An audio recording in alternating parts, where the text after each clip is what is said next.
I recently went on a trip to visit some relatives in California.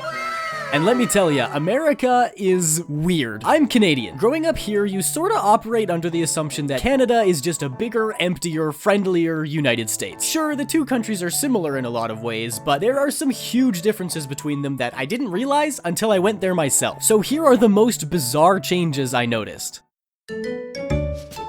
We've got a lot of fast food here in Canada, but with the States being the fast food empire that it is, I had high expectations. So you can imagine my surprise when we pull up to In-N-Out and there's just some dude standing there with a clipboard. I thought he was trying to sell us insurance or something, but no, that's the guy who takes your order. I just ignored him at first, but when I realized there were no menu boards or anywhere to order, I started to panic and rolled down my window. What do you want? Is there a menu? No. Burger? Yeah, I needed some help. Can you blame me though? They just assume everyone knows what's on the menu. It's not displayed anywhere. I have anxiety, guy. Even if I have your menu memorized, I'm gonna forget as soon as you start talking to me. I need a board to read off of. And who came up with the names at In-N-Out? A double-double? That's a coffee you order at Tim Hortons. Animal style?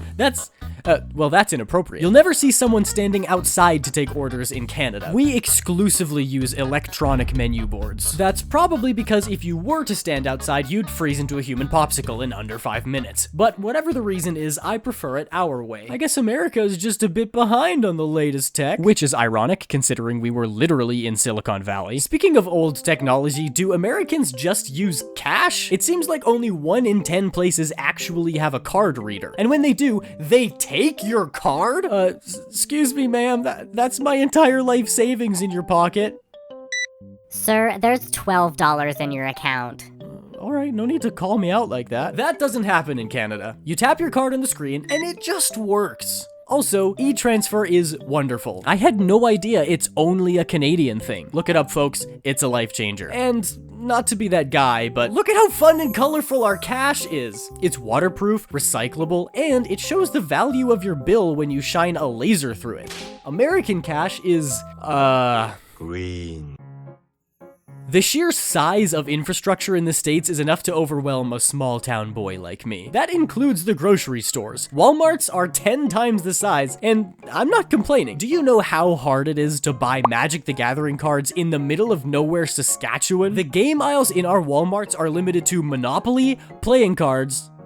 But in America, look at all this. Is it necessary for Walmart to be the size of a warehouse? No. Does it kick ass anyway? Yes, it does. It is really weird that you can buy alcohol at any store though. That's bizarre. We have some pretty tight restrictions here in Canada, and you can only buy your vacation juice from a registered liquor store. You're not even allowed to leave unless everyone you're with is over 19. But when I was in America, there was a whole section of Trader Joe's that was just wine. That's so weird to me. Like, a little kid could walk in there. Let me see what you have. Vacation juice. No! Maybe that's not unusual for people who grew up in the States, but for a Canadian, it's just plain bizarre. Not to mention, where are the restrooms? I mean, bathrooms. Americans don't know what a restroom is. Having access to a bathroom at all times is definitely something I take for granted, and you don't realize it until you're stuck in a hardware store and the nearest bathroom is 3 states away. It would be faster to apply for a job and use the staff bathrooms than to drive around looking for one. Fill it out. In good old syrup country, you can step into any rundown gas station and there will always be a bathroom there. It'll be disgusting, but hey, beggars can't be choosers. Finally, they have these things called milk jugs. Where are the bags? It's so much easier to use. Just kidding. Bagged milk is a crime against God. They only do that in Ontario, and we don't talk about Ontario.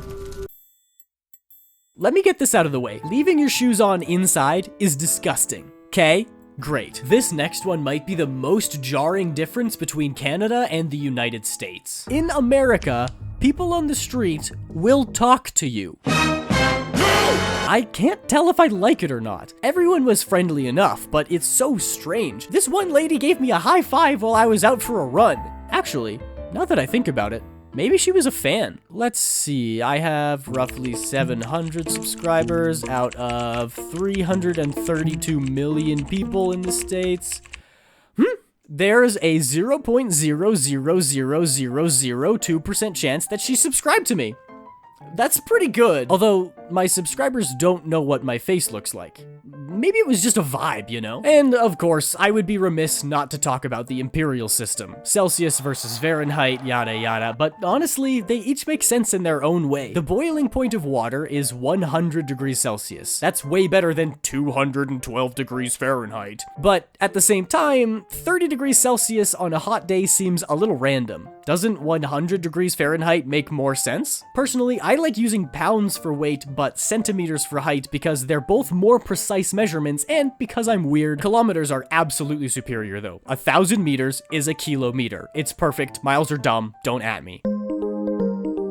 As fun as it is to complain about America, I had a really good time. I traveled with my sister, and while we were dancing onto our first flight, one of the attendants said we were his favorite passenger. So there's one more thing to add to my list of life accomplishments. Going through American security is a nightmare, though. Why are you yelling at me? I did this already in Canada, and it was great. Everyone just kind of sat there politely. We all knew what to do, but American security is more like, take your shoes off, put your bags in the bin, hurry up, take your belt off. Is everything out of your pockets? Yes? I don't believe you. Give me your pants. Faster, hurry up. What is this, water? Not allowed. Honestly, the trip was worth it just for the weather alone. It was only like 14 degrees and rainy in California, but compared to Canada's usual minus 40, it was like spring came early. So we went on lots of hikes, Mount Olympus, visited the Winchester House and the Golden Gate Bridge, which is actually red, by the way. What's up with that? And we did lots of thrift shopping. I really wanted this kitsune plushie. I named him Bingo, but he wouldn't fit in my bag,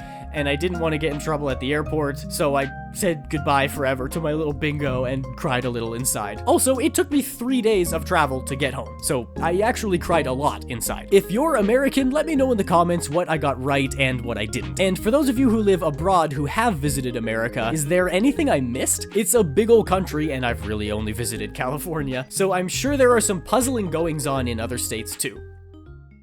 So this is usually where I put my chill, relaxed call to action, but I've been getting heavily peer pressured into doing this, so I'm sorry for what's about to happen. Smash that like button! Absolutely obliterate that subscribe button! I'm sick of it! Hit the bell, hit it hard, and get out of here! Thank you very much for watching.